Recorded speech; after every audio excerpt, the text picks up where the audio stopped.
massive wildfires rage near Spokane, Washington. All of our memories are gone. It's just heartbreaking. Highest in Korea's 122-year weather observation history. You can see the thick flames, the black smoke. We are facing major energy shortages here. We need to recognise that water security is a critical part of our food security, and food security is our national security.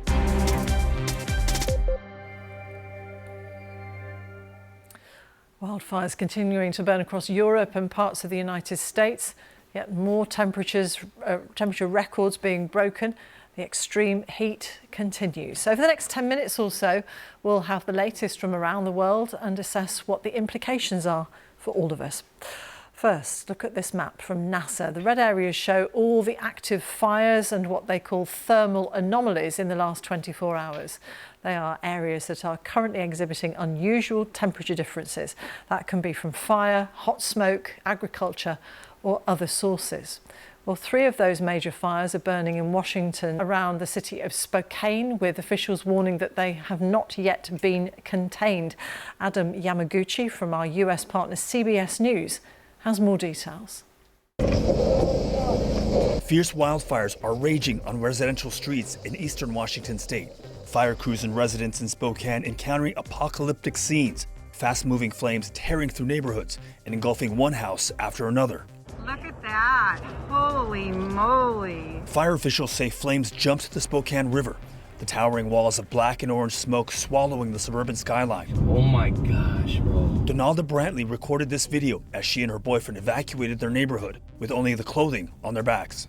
You could just hear like fire and just popping of just explosions, it sounded like, of like other fires going on. And then there's like power lines that we heard that had fallen or something. And so there's just so much going on. It was very frightening. Justin DeRider is with Spokane Fire. We've got trees down, we've got gas lines still flowing, we've got water lines still flowing. We still got a lot of work to do. Wildfires fueled by strong winds, dry air, and high temperatures. Tom Stokesbury is coordinating fire efforts for the state. This is still a current active firefight. We have a lot of firefighters on the ground. We're working really hard to keep these 3 fires, in their current footprint. More than 600 structures have been lost. Another 5,000 threatened. Some relief may be on the way as winds taper off tomorrow, but warm, dry conditions persist this week. This fire season is far from over. Adam Yamaguchi. From raging wildfires in America to record temperatures in South Korea. The country has registered its highest temperature since records began more than a century ago, as much of the country is in the grip of a heat wave. BBC World Service reporter Gigi Ahn has more details. The southeastern city of Yangsan hit 42.5 degrees Celsius as a heat wave continues to grip much of the country. It's the 5th day in a row the city has topped 40 degrees, something virtually unheard of in South Korea. The scorching conditions are disrupting daily life too. A professional baseball game had to be cancelled because of the extreme heat, with officials saying player and spectator safety came first.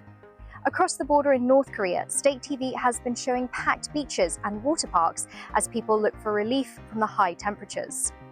Heat advisories are expected to remain in place across much of the Korean peninsula this week. Gigi Ahn. Well, in Europe, heat records have been broken across the continent, including in France, Spain, Denmark, Poland, Germany, the Czech Republic, and here in the UK. So what's the latest? Sarah Rainsford is in Rome. The focus of the wildfires in Europe has now shifted from France and Spain to Greece, where they have, of course, a long history of summer fires. But this year, high winds are making things more complicated. The biggest fire is to the northwest of Athens. There has been problems in fighting that fire because it's difficult to get helicopters and planes up to dump water from the skies when the winds are so strong. But those winds have now dropped back, and the planes and the helicopters are doing their job, and they appear to be containing the fires and saving Greece from the worst of it for now, although lots of people have been evacuated from their homes, particularly along the coast just northwest of Athens.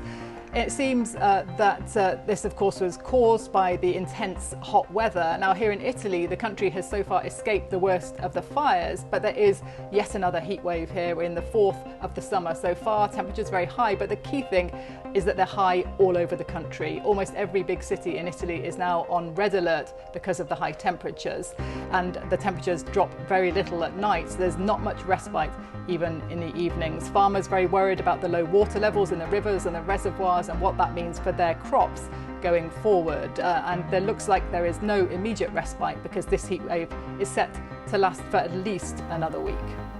Sarah Rainsford. Well, we've heard from the US, Europe and East Asia, but how much of the world is affected by the extreme heat? A question for our environment correspondent, Matt McGrath.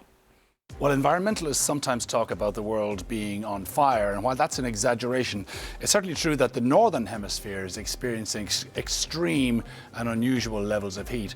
Right now, Europe is on its fourth heat wave of the summer. It's centred on the Iberian Peninsula and on France, pushing temperatures beyond 40 degrees Celsius. We're also seeing it in Eastern Europe, where the River Danube in Hungary is so low, the levels of the water can't cool the country's only nuclear power station, which has had to be shut down. We've also seen similar temperatures in the United States and in the Middle East, all going to show we're in this global summer of heat right now. So how unusual is this current wave of extreme heat? Here's Matt again. By previous standards, this certainly is an unusual level of heat that we're experiencing. The United Kingdom in 2026 for the first time has had 3 months where temperatures have been 35 or above. That's May, June and July. Europe is the fastest warming continent, and June in Europe was the warmest June on record. Now, on their own, these would be exceptional events, but coming so close together, it seems like the unusual is becoming the expected.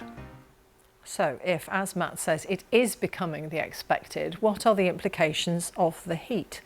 In a moment, we'll look at farming and food supplies. But first, let's head to Hungary. The shortage of water there has forced the temporary shutdown of the country's largest nuclear power plant. Water from the River Danube is used as a coolant for the reactor, but the river is in some places at the lowest level in 30 years. Our Budapest correspondent Nick Thorpe has more on the reactors. They've closed down 3.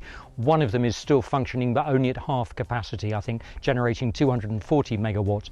What that means, though, is that a large part of the energy supply, the electricity supply that Hungary depends on, has been removed from the grid. So we are facing major energy shortages here. There have been major attempts by the government, appeals from the government to companies, to industry and to the public to close down, not to use any excess energy. Just on Saturday, the public and the companies managed to reduce their use by 700 megawatts. So thanks to that, there haven't been compulsory blackouts yet, though that could happen later in the week.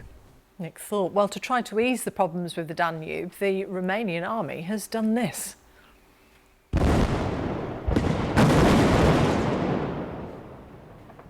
It carried out controlled explosions to redirect a branch of the Danube River towards a nuclear power plant. A reactor was shut down last week because the river's water level had dropped to a record low in the scorching weather. Here in the UK, the National Farmers Union has warned that there could be shortages of some products if the current drought continues. Its president is Tom Bradshaw. We need to recognise that water security is a critical part of our food security, and food security is our national security.